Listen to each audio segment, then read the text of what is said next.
So our first speaker today is Vollmayr-Lee. He's going to tell us what we can do with field theory about phase transition from an absorbent to an active steady state. You have to go the other way, though.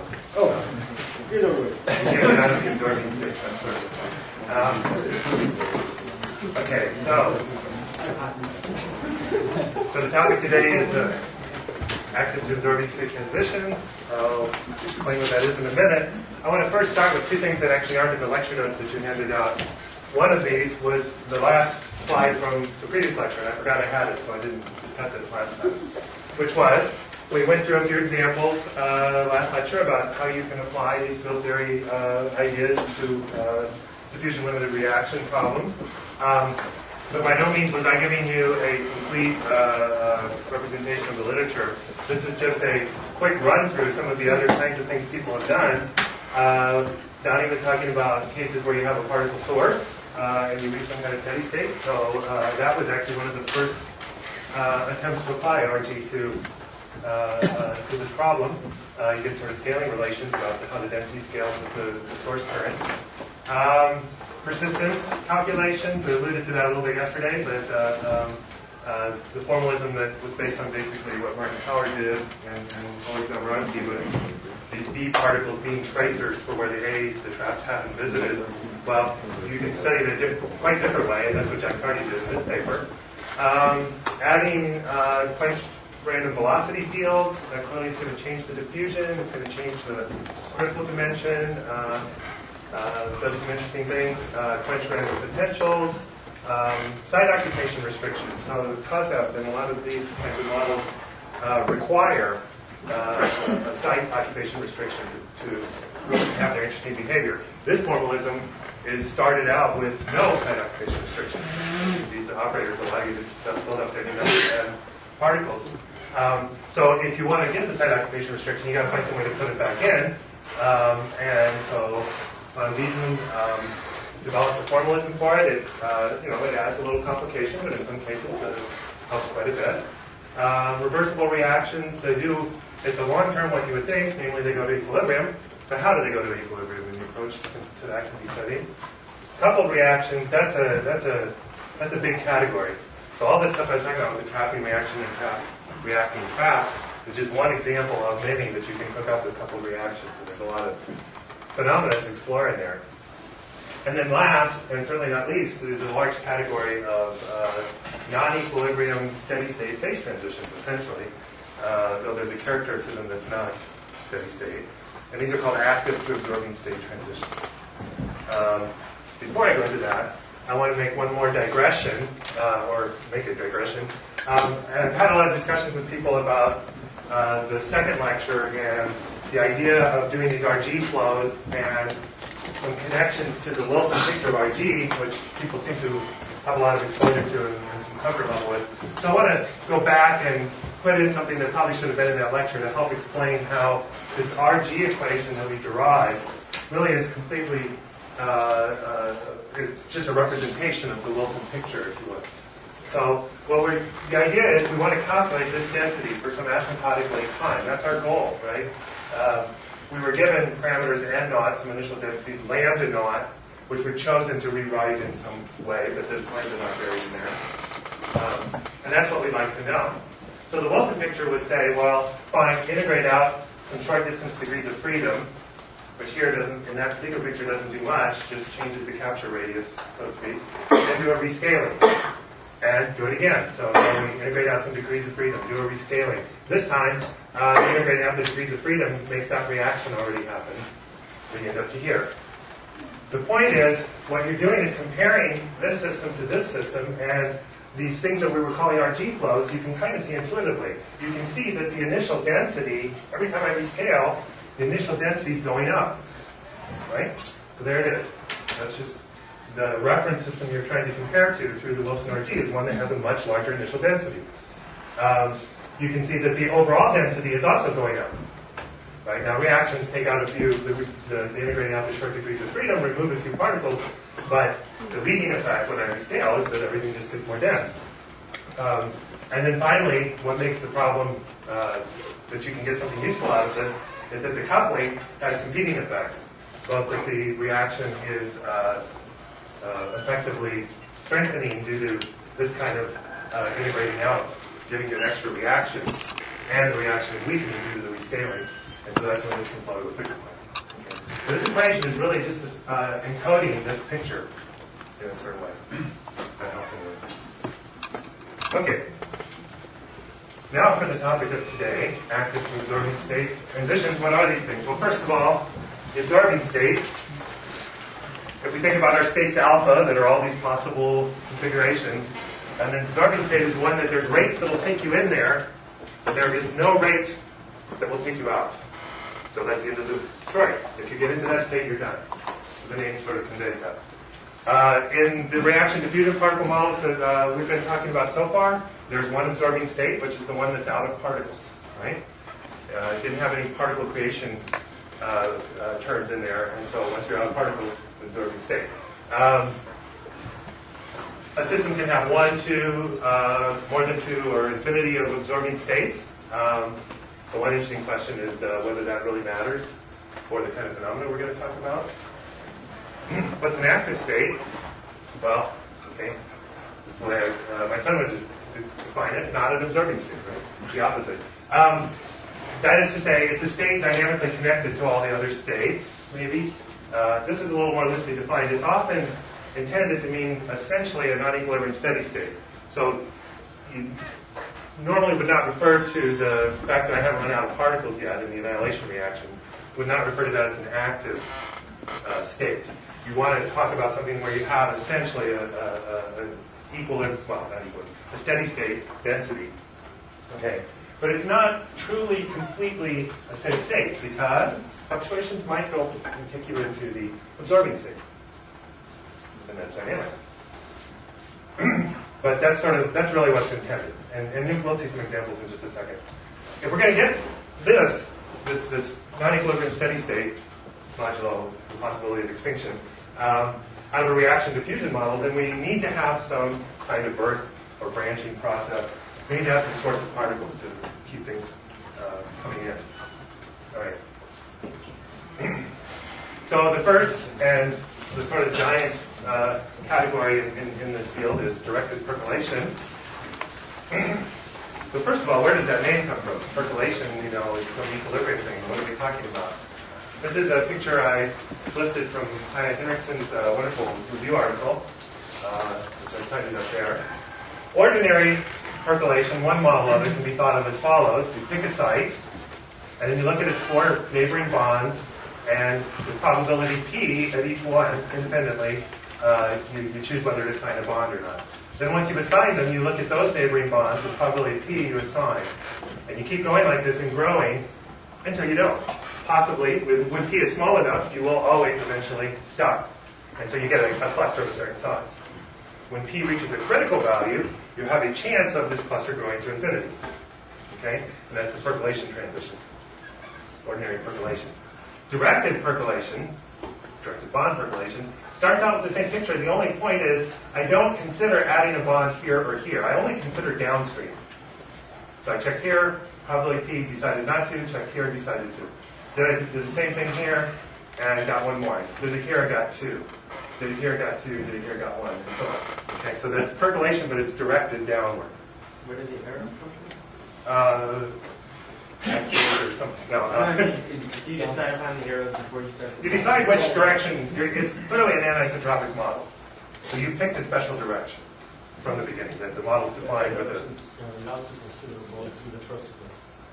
I mean, people had in mind, water trickling through geological formations or filters with grounds or whatever. Real percolation. What's that? Real percolation. Yeah, real percolation. Okay, so. But you got to have some neutral direction too. I mean, if I rotate this 45 degrees, then I would just get something that goes in a straight line. Yeah, that wouldn't be a good way to define it. Mm-hmm. I agree. But so you could think of this special direction, right, as time. This would then be a model with one space and one time direction instead of two space directions.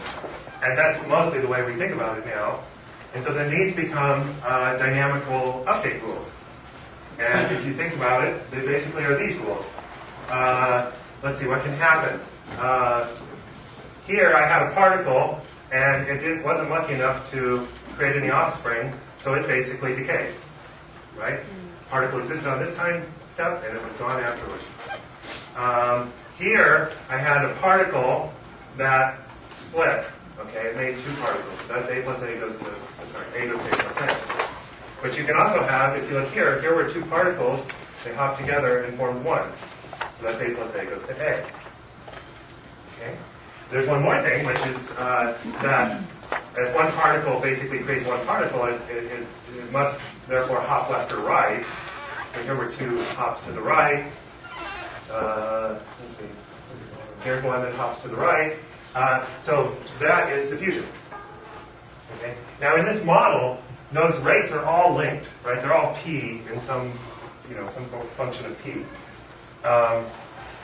If we're now going to go to this reaction diffusion model, let's generalize those rates. We'll put in a diffusion constant and a rate for each of those reactions. We're including this model in that, right? I can tune those rates to be what they need to be exactly this model. But I'm also opening it up to be more general. And so then if I can show something about the more general situation, well, then it of course applies here as well. No, something else.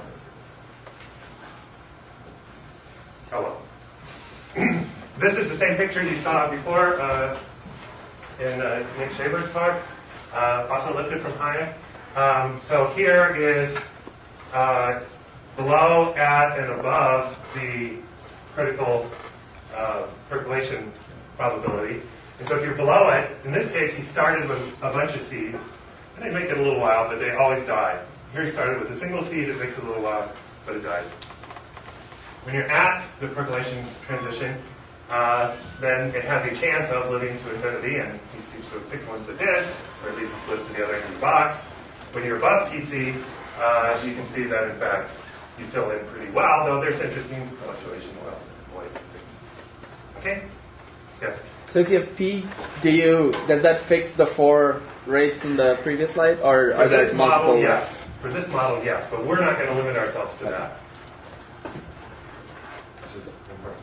Okay, so here's what we're going to do. We're going to consider these rate equations, reactions, okay, with those 4 rates, 3 rates. This is what we had before, so we called it lambda. Mu is an exponential decay, right? Plain old exponential decay. And sigma is a rate at birth. And of course we'll have a diffusion constant. When we start at the level of rate equations, well, the diffusion doesn't matter, we're just taking average values. You can see the exponential decay right here. You can see the normal annihilation term here. And then the birth process doesn't come as just an additive constant, right? It's multiplied by A, because you have to have an A particle to create an A particle. Well, the steady state of that you can read off, right? This has to cancel that, so there it is. You get there if these two can cancel each other, so basically you need sigma to be bigger than mu. If sigma is less than or equal to mu, it just goes to 0. Okay? Well, this is an active and this is an absorbing state. So the rate equations show you an active to absorbing state transition. You can ask a few questions. If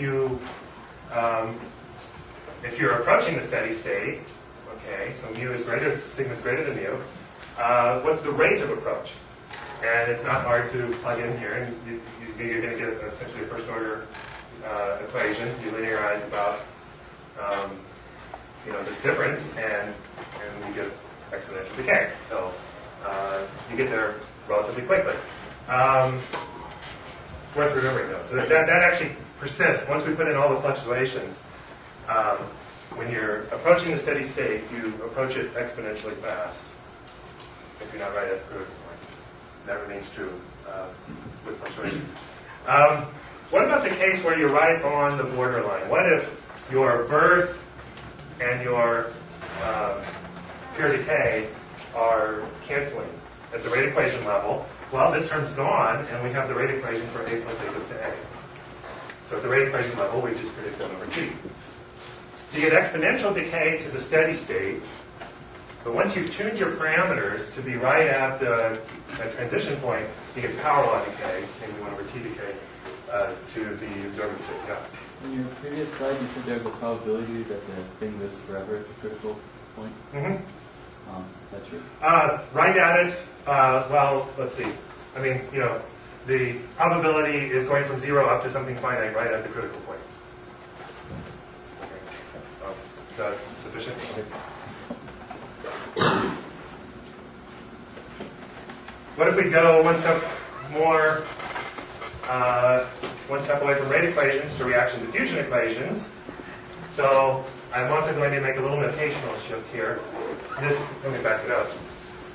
This sigma minus mu, sigma minus mu, sigma minus mu keeps appearing in that combination, right? What's the issue is what's my linear rate here? Is it positive? Is it negative? What is it? So let's just make a variable for it. Let's call it r. And r is defined so that when it's positive, you're decaying. Okay? So the active state is when r is negative. R is positive. The analogy is like the reduced temperature in a magnetic system. So when T minus Tc is positive, you don't have a magnetized state. When T minus Tc is negative, you have a magnetized state. So R is analogous. Okay? And in fact, we'll note that analogy for all it's worth. We put in a diffusion term, so that's actually positive, right? And essentially, we can figure out as R goes smaller and smaller and smaller and smaller, what is our characteristic length scale going to do? We can tell by, here's our length scale. That's the only length scale in the problem, right? So if these are balancing each other, we can pull out by dimensional analysis that the characteristic length diverges as R gets smaller and smaller and smaller. We have essentially a diffusive process, right? So if we have some fluctuation on that scale psi, and I ask how long is it going to take to relax, I can just read it off in the usual way from diffusion, and therefore relate that.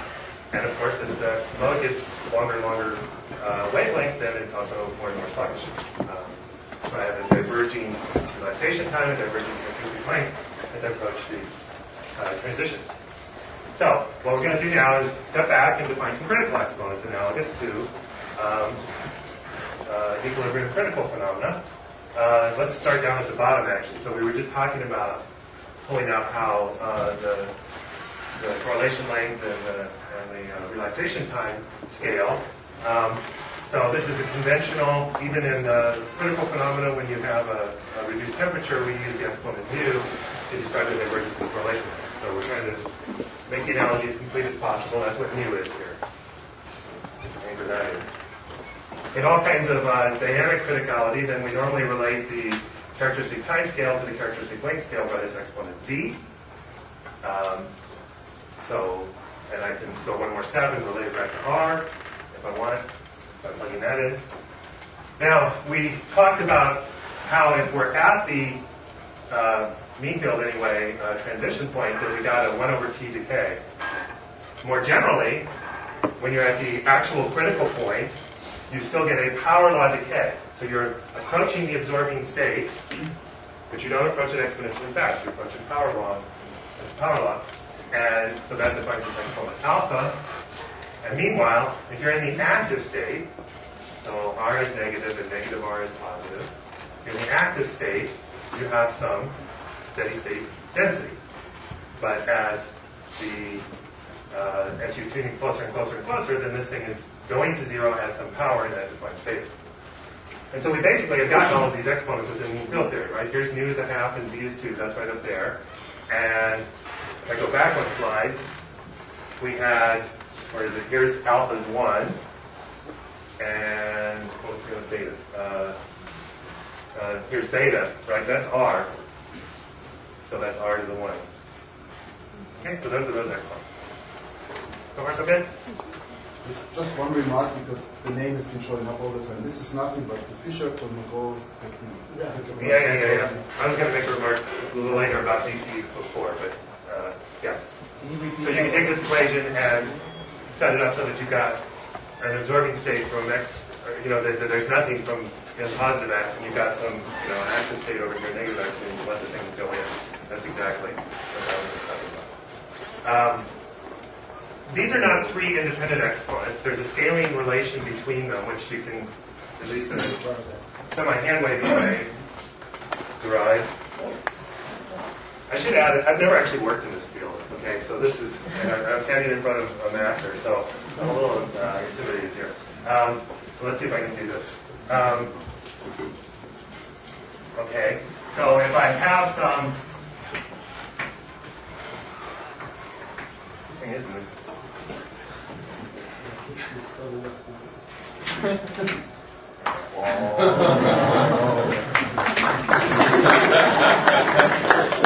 Okay, so just copying so far, but now let me relate that to, where am I going to get time? So let me relate that to a correlation length. Okay, so this is like going to psi to the minus 1 over mu, minus beta over mu. Get that right? Yeah. So if the correlation length is diverging, that's coinciding with R going to 0. That's another way to think about your steady state density decreasing. And now I can relate that to time by putting the z in, and now I've got to get this going right again. Let's see, psi goes 1 over z.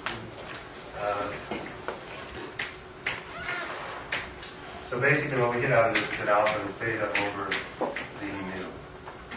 And you can check this works. So you ask, so what's the difference between this critical point and just liquid gas?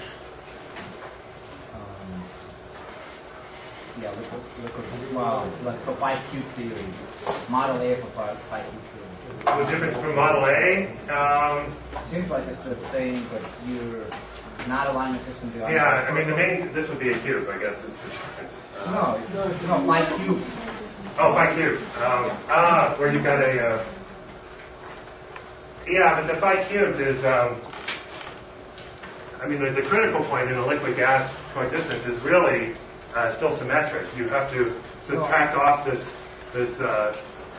asymmetric bit, but you're asymptotically symmetric near the critical point. So it really is by the fourth theory. No, I know. What this is a spinoidal. I mean, so if you allow us to a 5-cube term, but you tuning the quadratic term to 0, the coefficient of quadratic term to 0, like the R. Well, the noise is different here. Well, You cannot get out of the absorbing state. Yeah. If you did it with the mass equation Dewey formulas, you would get some really you would get multiplicative noise, right? Yeah, oh yeah, and that's where we're going next. But at this level, it's the same. At this level, so what Leo's picking up on is that, for example, this sort of balancing of these two terms and getting it mu equals 1/2 happens in equilibrium critical phenomena. This having essentially a diffusion term and getting z equals 2 happens in model A dynamics. Furthermore, I can think of, at this level, I can think of the right-hand side as just derivative of Hamiltonian with respect to A. Yeah. Cubic Hamiltonian. Yeah. But it won't be different than what you would get from, say, a Lagrange approach with that kind of potential. Yeah. That's confusing, right? Cubic theory would not give you a continuous transition. I know, but you can go to you can supercool to a spinoidal point where you just, if the barriers are large enough, you can ask what happens if you were to tune to the R equals 0 point. The first order transition would happen. The difference in the first order transition is you cannot access the negative A domain because of the noise. So that part of the 5-cube is excluded. That's a very important point, actually. A is strictly positive here. So how is that implemented? It takes care of itself when you define the actual model, or when you put in the field theory that. I think it's the multiple. It's not in mean field. It's not the mean field. Yeah, mean field theory you've lost that, but when you put in the full field theory, the positivity of A is maintained intrinsically, and it is important. But when I think of it when I integrate over A, like let's say the path integral, it seems like that's a pretty difficult constraint to put in. You don't have to. It takes care of itself. It's averages that respect the positivity.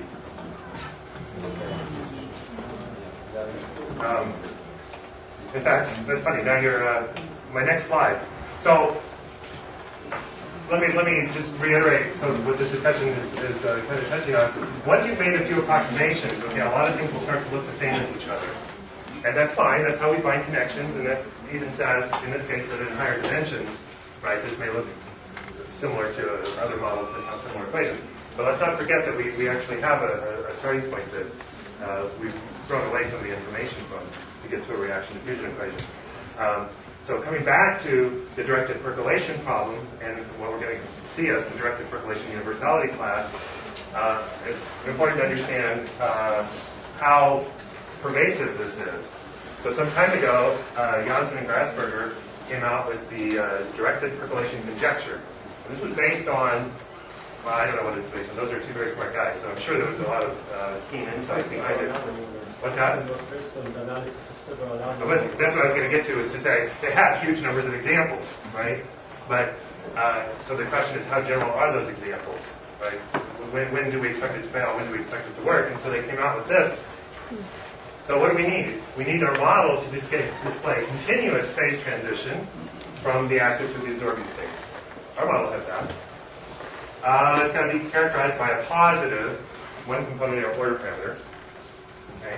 And certainly our particle model, when I define the average density and it's back at the mass percolation level, that's strictly non-negative. The dynamical rules only involve short-range processes, so you're going to allow, put this on a small world network or allow Levy flights, maybe things are different.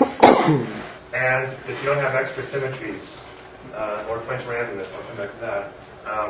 If those are met, and those are some pretty general, criteria, fairly generic situation, they claim you'll be in the directed percolation universality class. And it's really true. There's a vast number, which I didn't bother to list, of sort of epidemic spreading models that end up exhibiting directed percolation critical exponents. One was mentioned, you mentioned, Michel mentioned the contact process. And that's a classic well-studied problem, turns out to be directed percolation. What do we do in the field theory? Well, okay, so here we are. These are our reactions with their rates. So we go back to lecture 1, and we write down Dwight Hamiltonians. We got reactants times reaction, reactants and reaction, and so on. Map it to the field theory. And we've got vertices that, we've got our sort of conventional 4-point vertex, our conventional 3-point vertex, and then we have this coming in with sigma, a vertex that takes a phi to 2 phi tildes. So, well, here it is down here. Okay. And we've got our normal diffusion, and then we have this extra R. In field theory's parlance, that's called a mass term, because in QED, that's where the mass pops in. Basically, what that does is, when it's positive, it kind of exponentially damps everything, right? And when it's 0, then it's not there to damp things, and that's when you're in criticality, roughly speaking. Okay, but I can throw it in the bilinear term, and therefore throw it in the propagator, and that's the basic starting point. But we may not want to work with something that complicated, so let's think about it a little more. I probably could have rearranged the slide a little more intuitively, but let's just go through it. Since the 3-point vertices appear in tandem, what do I mean by that? When you start playing around to see what kind of diagrams can dress things, first of all, you find, to your chagrin, that the propagator gets dressed, right? I can put a sigma and a lambda here and get a term that corrects the propagator. So we're going to have to deal with that. I can think about my lambda vertex. These are always hard to do. I actually sketched them ahead of time.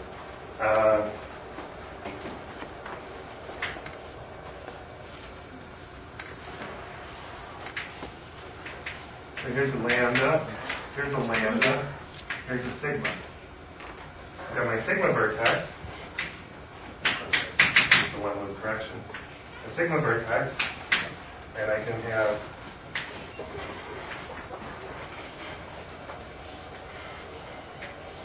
there's a sigma, and a lambda. So what I get in this case is I get a sigma and a lambda correcting a sigma. I get a sigma and a lambda correcting a lambda. I get a sigma and a lambda correcting nothing. They appear in tandem. If you got a fixed number of lights coming in and a fixed number of lights going out, then you got to have the same number of branching and combining. Question? Yeah. Just go back to the previous slide. In the action, there's a term which is like phi tilde phi coefficient. Say that again? In the action, the coefficient of the term phi tilde phi. The first one. This one? Yeah. Is that a lambda square or a grad square? Oh, that's a grad square. Thank you. Why? That makes a difference. Yes, this is a Laplacian. Please correct your notes. Also, like when we had written this down last time, there were an initial condition term that came from the Poissonian. Great question. That's right. What happened to the Poissonian initial conditions and so on? Well, we're asking essentially steady-state questions, right? If I were actually going to try to calculate the density like last time, I would need to put in some source terms and draw the diagrams that connect me to my density. But we're not going to really do it that way. We're going to just get the field renormalized, and we'll see that we either run away to an active state, run away to an absorbing state, and what the exponents associated with it are. So, in general, when you're studying a steady state, so you get some source terms somehow, then eventually the initial state information is lost. Yeah, okay. Good question. Okay, so the point is, in view of this fact that they keep coming together, I'm not really expanding separately in lambda naught and sigma naught. The topology of the diagrams is not really doing that. They're coming as a product. Okay? So you can deal with that different ways. One way to deal with it is to say, all right, I want to at least get the couplings to be the same. And so then really my expansion parameter is u squared. Right? But the nice thing about doing it that way is that if I can analyze what's going on with u and find out that it's relevant or irrelevant, well, u squared is going to be as relevant or irrelevant as u is. So this rescaling does it for me. Because notice it's the usual thing. I rescaled s and s tilde, phi and phi tilde by their reciprocal amounts. So these terms and these terms are unchanged, but the cubic terms each are modified. And with that choice, they're going to have the same coupling. That turns out to be a big deal. Now we're going to do power counting. This is the shorthand way to do. I tried to give you a qualitative understanding of what was going on with power counting.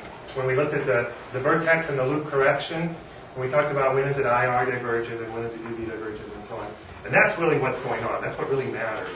But there's a shorthand way to do the same analysis. So once you've gone through it that way once, you go do it the shorthand way. And the shorthand way basically involves you find the dimensions of the coupling constant itself, and the reciprocal of that is going to tell you whether it's IR, UV divergent, or whatever.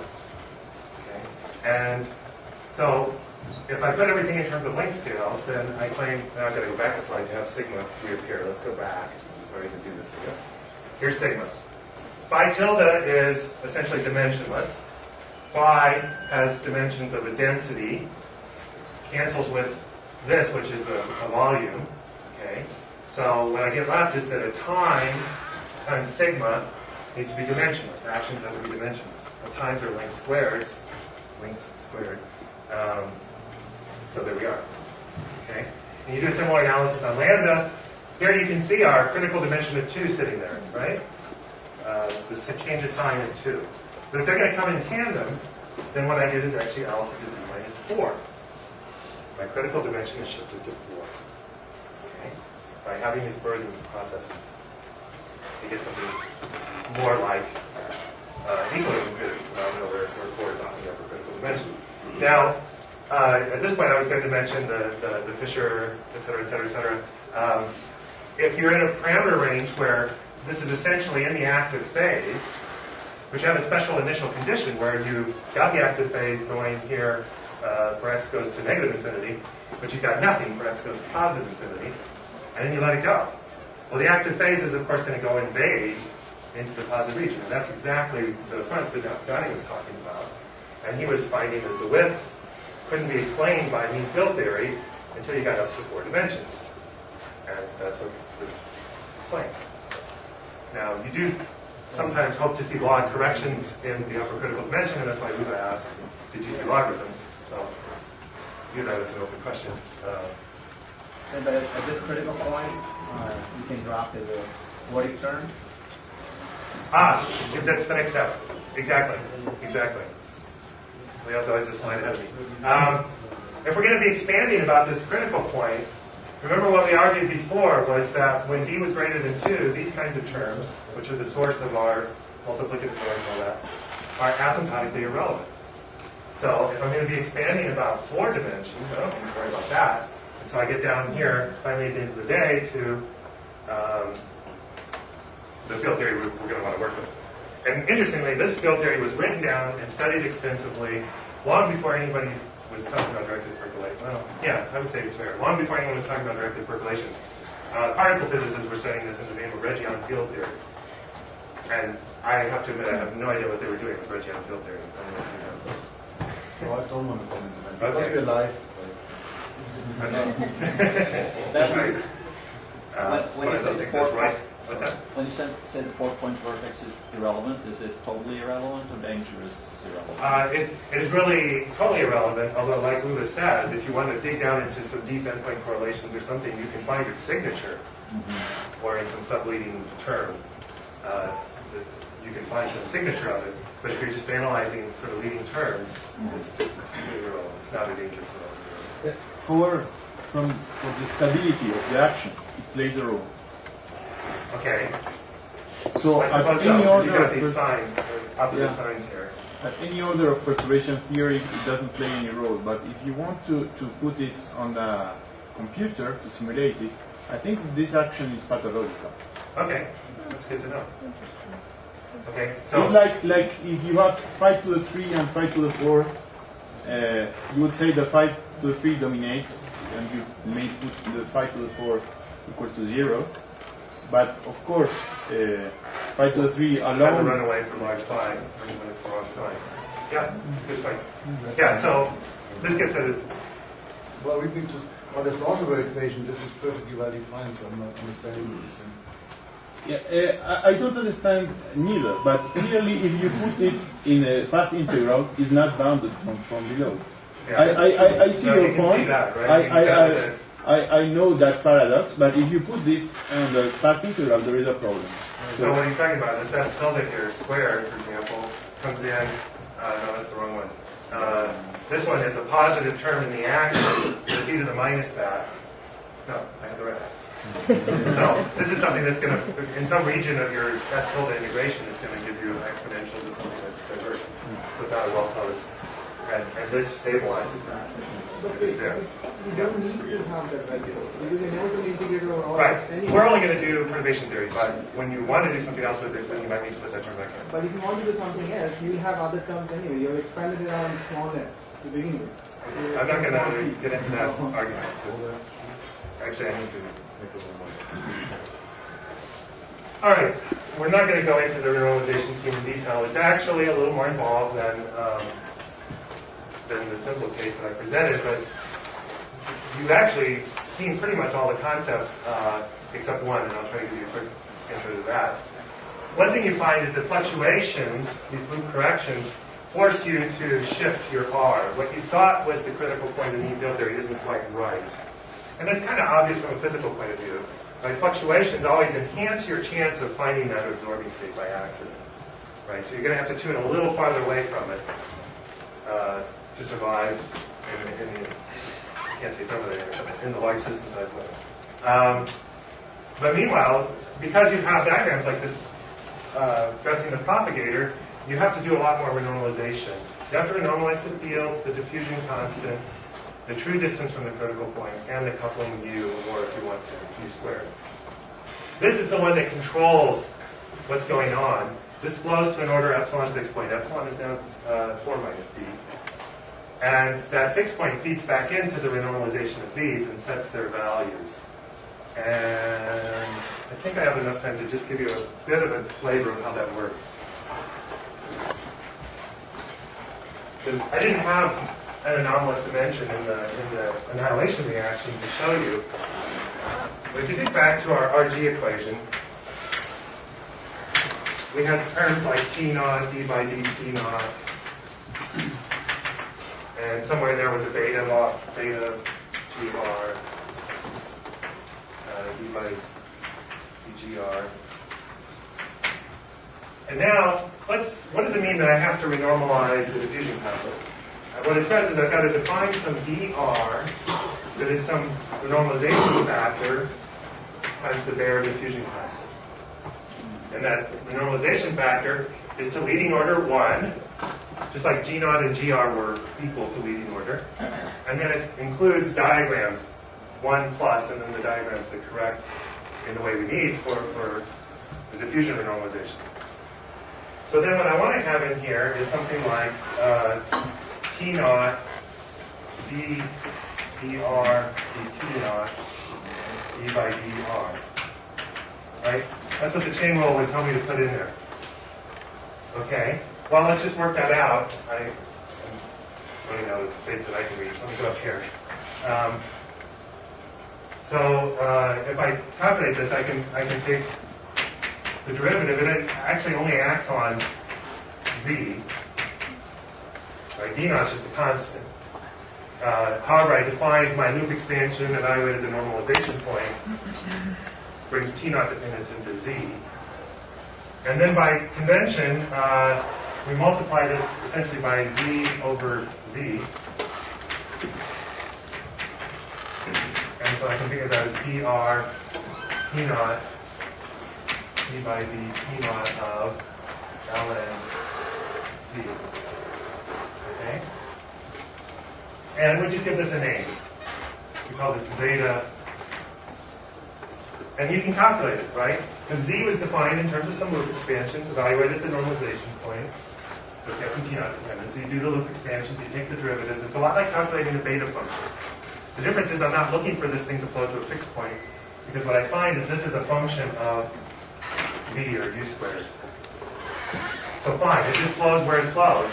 And then once v reaches its fixed point, this will have some value.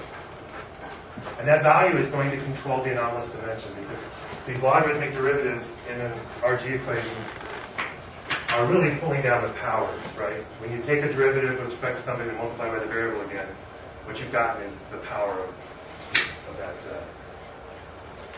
variable. Okay. May or may not have made much sense, but I felt like I would be remiss if I didn't explain a little bit where anomalous dimension comes into this formula. So that's what goes on here. You renormalize the coupling, fairly similar to the way we renormalize coupling. It's not quite as clean, clear cut. You can't do the whole geometric sum. And then you keep track of the necessary renormalization of these other quantities, and out pops these exponents. Again, alpha is related to the other three, but there you have it. Which one are you calling? Who's asking? Yeah, which one are you calling the one that for the wave function normalization for G, for the diffusion coefficient? Which exponent are you? Well, okay, so where do they come from? Nu comes from renormalizing the distance from the critical point. Right. Okay. Z comes from renormalizing the diffusion constant. And I'm reaching the limits of my knowledge. Beta involves... No, that's fine, yeah. Okay. Okay. Just for fun, I want to show you something. This is also not a slide. I just made this morning. This one's small. The red lines here are, first of all, this is dimension, this is beta, nu, and z. These are the mean field values. And the blue lines are data. They're basically not, they're not Monte Carlo, they're from series summations to give us our best estimates. This one is actually not data, but I put in the d equals 4 one by hand, so to speak. But the 3, 2, and 1 are data. And you can see that, and these are actually two loop, I showed you first order. So I basically showed you something that was this straight line in each case. But the two loop calculations have been done. They were done long ago by particle theorists. So they can really do these calculations too. And then these are where the estimates are. And it's really actually kind of astonishing how well they work in 3 dimensions. There is a funny thing, if you've done a few of these RG calculations, even in equilibrium critical phenomena, that if you truncate after 2 loops, you're often doing really well. And you go to 3 loops, and things start getting worse again. You go to 4 loops, they get worse again. So there's kind of this magical, stop at 2. Don't ask much. We know why. It's nothing pathological. You're doing a certain kind of singular expansion, and you can do these resummation techniques that try to take that into account, and then you can get very accurate estimates to extrapolate further. But that's another topic. Okay, I'm going to talk a little, don't worry, we're not a third of the way. That was a large chunk of the talk today. But I want to talk about an interesting variation called branching and annihilating random walks. And so here's the idea. Here's annihilating, right? We're kind of comfortable there after 15 talks on annihilation. And here's the branching. So the idea is that a single particle creates m offspring. So when I say m is 2, picture a particle creating 3, right? Or m is 1, a particle creates 2. And these are competing, right? So you write down a rate equation. When you have a particle, you create m at 3 sigma, and here's our annihilation, and you get to here. I didn't have a 2 before. We should have. Anyway. Oh no, so we're doing a plus equals to a. So this says that for any positive sigma, you've got an active phase. That's what the rate equation says. Well, again, fluctuations come in to modify that picture, right? Sigma is small enough, and you're creating particles slowly enough, you can, by fluctuations, get brought to the absorbing state, and you don't come back. So there is actually in the full, with fluctuations included, there is a transition for some finite sigma where you go from an active to an absorbing state. It's not in the rate equation. Going Hamiltonian, I want to digress but pause for just a second to notice certain symmetry here. If we take A and A dagger to minus themselves, this term's unchanged, this term's unchanged, this term's unchanged, and if M is even, this term is unchanged. Those kind of symmetries you always want to be on the lookout for. Because if they're there and you weren't thinking about it and you do some perturbation expansion that breaks the symmetry, it's probably not going to be good expansion. You want to construct your perturbative calculations to preserve the symmetry term by term. If you can do exactly summation, you don't need to worry about it, but that doesn't happen every day. Okay, so I'm going to talk a little about the field theory for this. This analysis is done by Jack Marty and Uwe Kleiber. You take that Doric Hamiltonian, you get to here, and notice these are spy stars now. We're not going to do that field shift because that passes the symmetry. What does that mean? It means in addition to having that source term over here, we've got that pesky projection state term over here, and we don't care about either one, because we're just going to analyze the steady state and the action in the bulk, so to speak. Okay, well, one thing that happens, the branching and the annihilation work together to create effectively lower order branching terms, and that's pretty easily seen with the diagram. Space here. So suppose we've got a m equals 3 process, so 1 branching into 4. Well, these two could annihilate right off, right?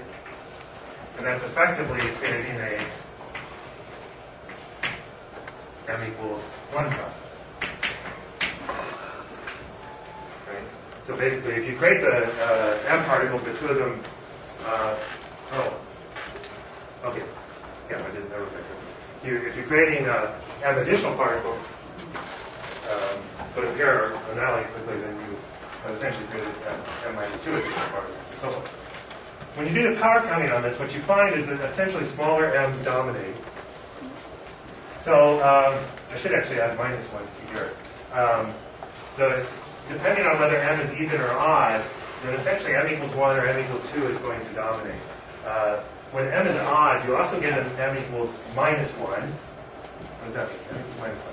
So the particle comes in and annihilates, or decays. Okay? So that's pretty easy to see. If I have m equals 1, okay, that means I can create I can clone myself, and then they can annihilate. And that effectively induces an annihilation term. Okay? That can't happen for m equals 2. It can't happen for m equals either. If I have m equals 8, I effectively create 6, 4, and 2, and 2 is the most important one. And that's the other. If I have m equals 7, I effectively create 5, 3, 1, and minus 1. This is minus 1.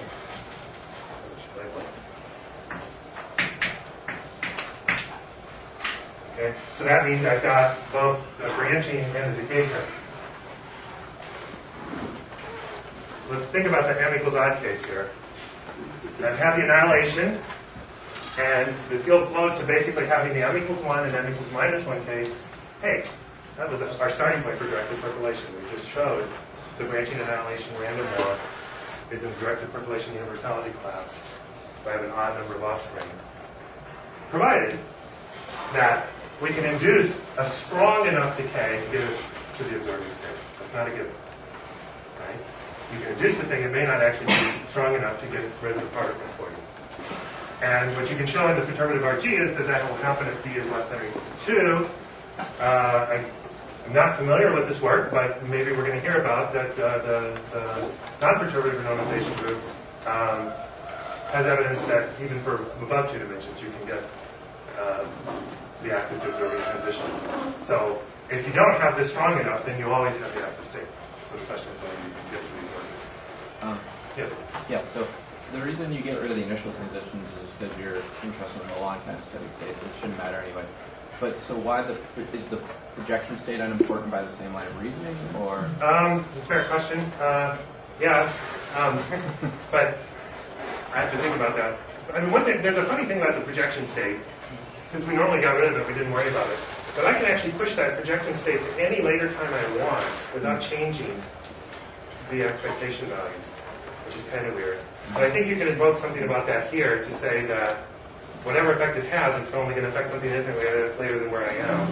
And so you just move it to a time later than you're considering, sort of. It's just not part of the steady state. Leo. I don't know, I would also add to that maybe, now that we're calculating it, we're calculating the renormalization of your action, so you're really not calculating the physical quantity. Exactly. You can put that in afterwards once you figure out how your coupling flows. Yeah. Okay, even m. This is a little bit subtle. Let me just try to give you a flavor. So effectively it goes to this, right? We start with m equals 8, and it goes down to 6, down to 4, down to 2. Here it is. There's 2. What about m equals 0? Well, sure, you got that too, but that just doesn't do anything, right? A goes to A.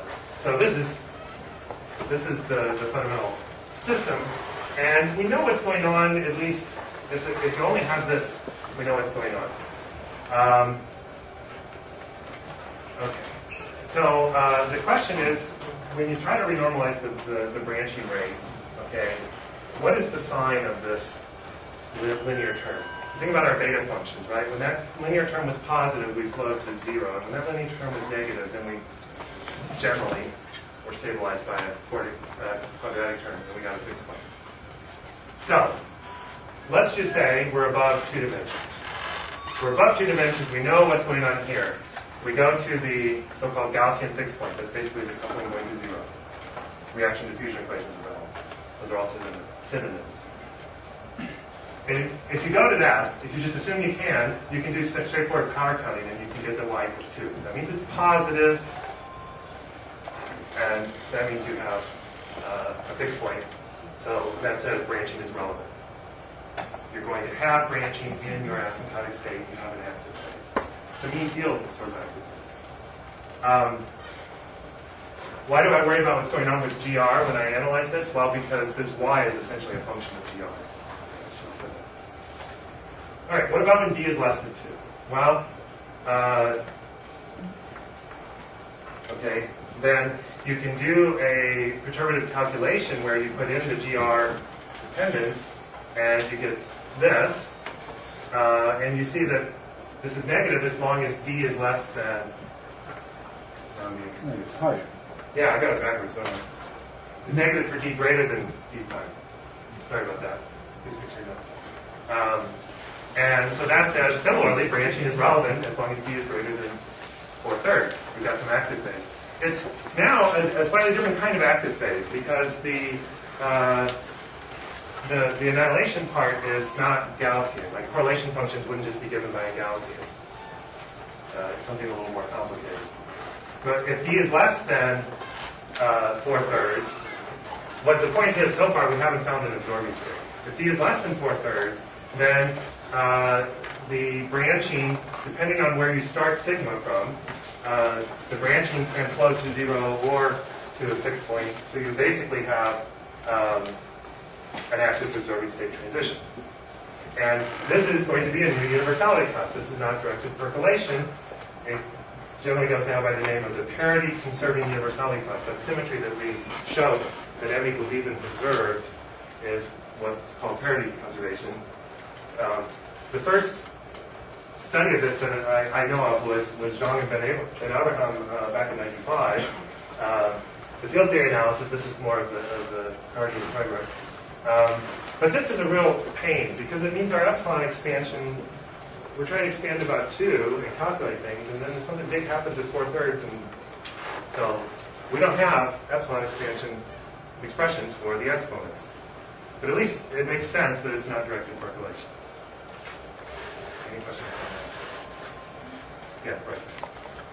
This is a question that Ben already knows. But in the case of even M, the two parity states are actually very different. One doesn't have an uncertain state at all. But if you start off with odd A, you will never have an absorbing state. Right. Start off with odd number of A's. Odd number of A's. Oh, if the initial state has an odd number of states, you never have an absorbing state. And therefore, the transition, therefore you always have an non-equilibrium state with non-trivial. So the transition is actually from exponential distribution to something that is more interesting. Can we comment on that? Please do. So that's true. That's really one of the other big differences that people make about it. This is here the inactive phase, let's call it that way, has one absorbing state and one that isn't quite absorbing. Only in the continuum limit, if you like, the density goes to 0. But it's not fully absorbing. The other big difference is, as opposed to directed percolation, if you assign the rate so that it would ultimately go into the inactive and absorbing state, you go there exponentially fast. In that inactive phase, you go there as a power law. Namely, with the power law of annihilation or percolation. And the difference between these two absorbing or inactive states is one is the absorbing state of annihilation, and the other one is the coagulation.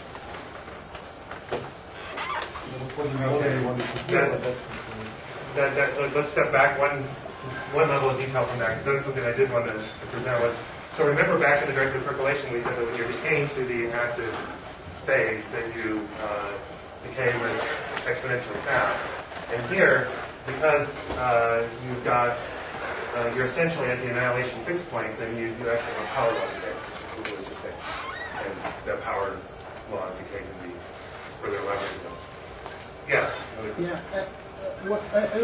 Why percolation theory is not able to, if I understand correctly the paper, there is a problem in order to estimate exponents. What is the origin of? Well, fundamentally, the problem is you don't even have the phase transition. You don't even have the phase without the fluctuations. And so you're trying to perturbatively put them in, and you don't have the phase. You're trying to expand in about powers of 2 minus d, and yet, if you looked at the phase diagram, you don't even have your transition yet. So you only see the instability, but you don't see... No, that's not true. We can do a little better, but still you never have a controlled expansion. There's no epsilon expansion. So we did work out something at fixed dimension, but nothing is small there. So the exponents we get are terrible, but all we can do is we can show there's a transition. Okay. I think. And have you guys confirm that? Yeah, I know, but we are able to calculate it. But the point is only on that the expansion give you ridiculous exponent. You put finite dimension expansion. It's a one loop expansion at fixed dimension and nothing small. I mean, there's no small coupling. There's no small expansion. And if you force it anyway, the exponents are not real. Right. Yeah. So that's a different thing than an epsilon expansion, though, right? You can do fixed dimension expansions. You're just expanding without a small parameter and helping. Yeah. Yeah. So I'm almost done. So last thing I want to talk about is the pair contact process with diffusion. What is that? Well, it's almost like what we were just studying, right? The difference, here's annihilation, Okay? But here, instead of 1 creating m plus 1, I require 2 to create m plus 2. So it's creating m offspring again, but it needs a pair of particles to meet. Small variation, right? Easy study. Sexual reproduction. Not at all. Yes, sexual reproduction. Yeah, we've gone from bacteria to something a little bigger. So it's not a hard problem to write down the field theory, to start doing the loop calculations and so on. And what you find is that couplings also often considered. Okay. This can happen. That's why I call this a cautionary tale. What it means is the Dwight-Bellini field theory and the RG applied to it is not going to solve every single problem. And what we need is some mapping of this model to some other model that can be mapped to a field theory some other way that can get our hands on that universality class. We don't know, just a second, right? We don't know if this is directed percolation or not. The numerical evidence is inconclusive. There are people with very strong opinions in both directions. And we can't resolve it yet theoretically. Following Tanner's comment, what if you have 2 species and only A plus B can go to something, in which the right-hand side runs on the A line? I don't know. Uber, do you know? No. Sounds like you got another Great PhD project. open problems. Yeah, that's Sexual reproduction. title of my next slide.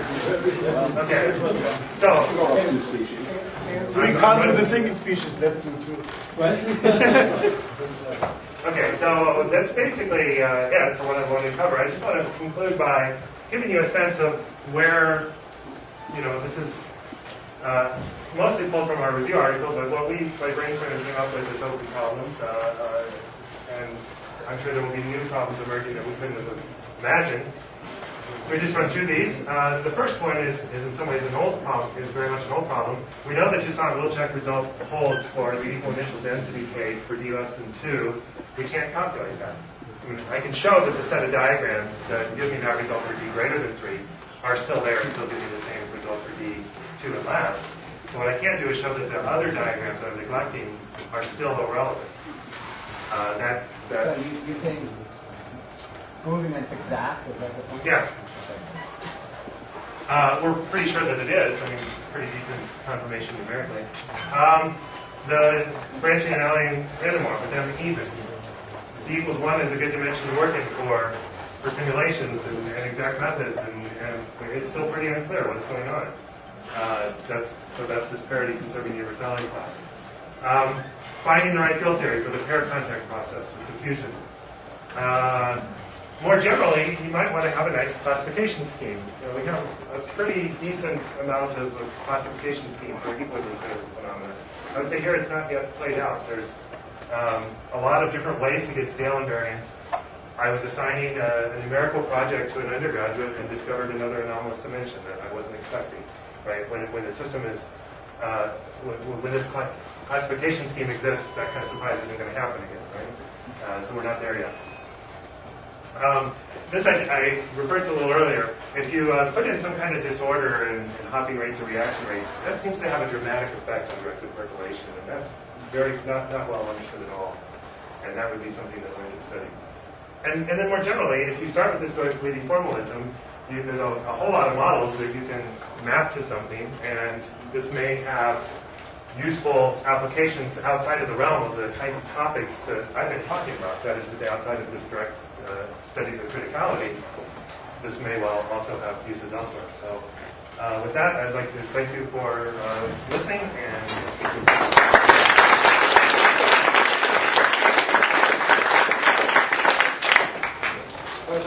questions? So the branching process there, that looks very close to a Galton-Watson branching process. I don't know that one. Okay, it's essentially a branching process that was introduced in the late 1800s in a study of the longevity of family names in the United in England. Okay. And one of at criticality, you can show that the lifetime distribution goes as 1/time squared. Okay. What was the name of that again? Galton-Watson. Galton-Watson. Sounds like a fun read on a flight. I might look into it. So what was the point about this point contact process? You said it flows, so if you do epsilon expansion, it flows what? Which system? This PCPD. Oh, the pair contact process with diffusion? I think this nomenclature is nuts. I mean, if we're going to have a universal scheme, we need to get better names for one. PC and PCPD. What is PCPD? But anyway, so PC coupling. And what was your question? So it flows to a strong coupling fixed point. What was the point? Okay, I wrote that. What does that mean? So this is a generic phrase used when you know that you've got somehow criticality. You know there's some proper RG transformation that could expose that criticality for you, but you can't find it. So it's a strong coupling fixed point. Examples, the KPZ equation, Hilliard equation, are cases where we can see critical phenomena that we can't interpretively access. Oh, so it's not okay. So it's not accessible from a Gaussian fixed point. Well, Gaussian or even anything else we've cooked up yet. Sometimes with a duality transformation, it's Gaussian in some other spaces, right? Or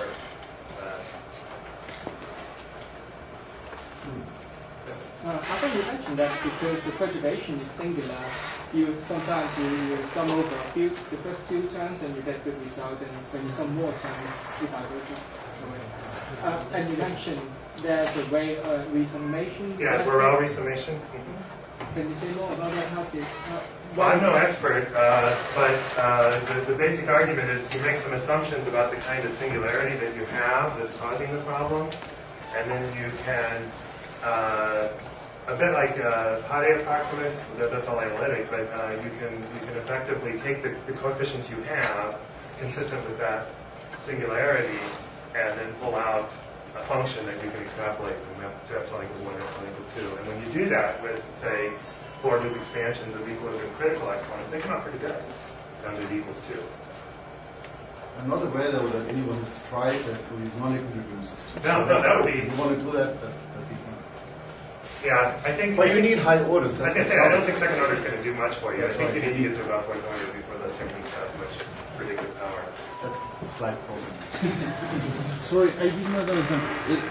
Do we know or will not know if Borel resummation technique can be justified in this kind of model? I would say we don't know. If you go back and look at the exponents, looks like. Well, I would say these do too well almost. We may well have a nice analytic expansion if we just got the right cubic term in there and boom, we hit those. So I'm not at all convinced that Borel sync summation is necessary here. And it is kind of a default assumption that people's intuition from equilibrium critical phenomena is that you always need it that way to make time difference. No, I'm not going to contradict you, but one way you could try to guess whether the series divergence allows to change the sign of your coupling. So if the coupling U, for example, or V that you have, and go to the complex plane and ask whether that field theory is unstable. As soon as that turns out to be unstable, then you would say, we need it. So in the ordinary equilibrium critical phenomena, this is your coupling constant. You change the sign of that. You're trying to perturb about 0. You change the sign of that, and your coupling window closed. So people use that as an argument that you ought to expect it to be a singular expansion. I've also heard mathematicians deride that. Hand-wavy argument as totally nonsense. So I don't know. Well, it's the hand-wavy argument that true for directed percolation you don't need it because the sign of U doesn't matter. Yeah, that's true. You square that into it. But then I, you could have... Yeah, but I doesn't matter either. That's the original redshift field theory. Because you always have I and minus I.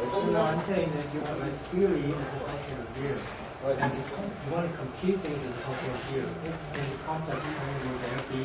I think in directed percolation it would not. That's what I'm saying. Because you can do these rapidity transforms and AIs and... You mean it's analytic around U equals 0? Well, it does look kind of like it. I agree with that. That's how it looks. And that would at least explain why they seem to do so well. It's not at all obvious. Yeah, I know. I think divergence. Sorry, but in directed percolation, the expansion parameter is used to the square. Yeah. So the question is what happens when u to the square becomes negative. Maybe that's what you mean. He claims 37. No, I was talking about U, but that's U squared. Yeah, and if you put... Because these couplings U and the other U always come with a fixed sign, which U squared doesn't. So you're breaking rapidity invariance when you look at general U squared. So you're killing a symmetry. And I was saying if you preserve that symmetry, it looks analytic. That is not fair because it's, well, okay. But yeah, shorthand we don't know. Okay, but anyway, in QCD the expansion is also in G to the square. And the No, it's the symmetry. Symmetry of what? I told you. Okay, let's hear from Nick.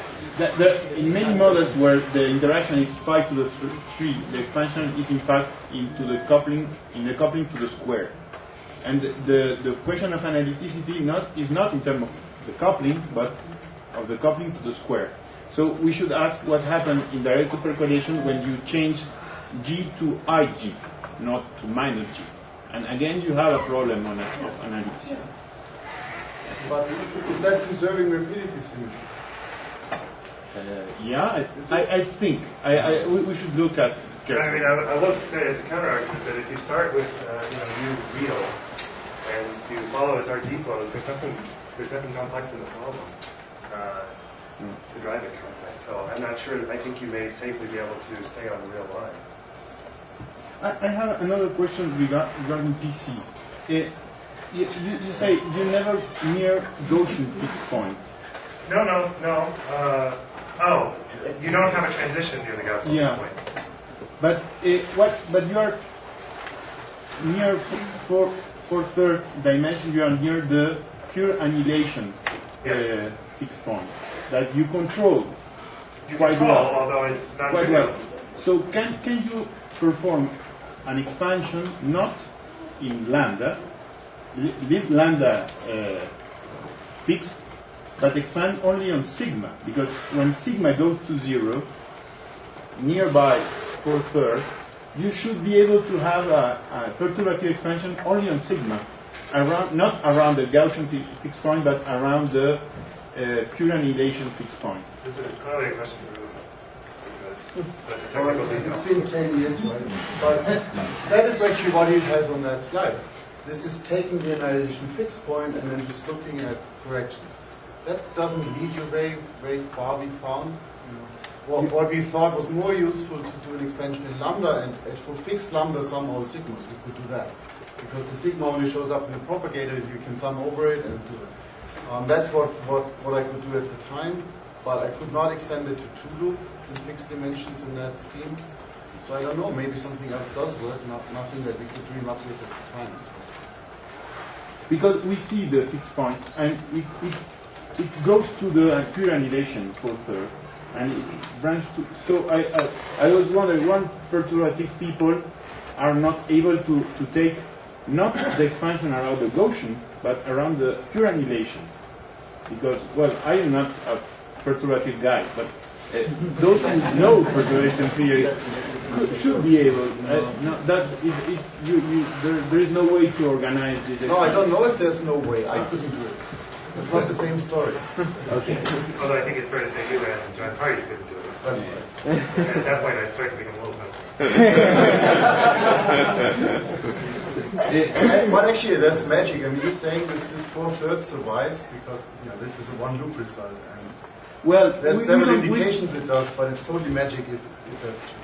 We don't claim that 4/3 is exact, but for LPA we found exactly for 4/3 also. That is quite independent of epsilon expansion.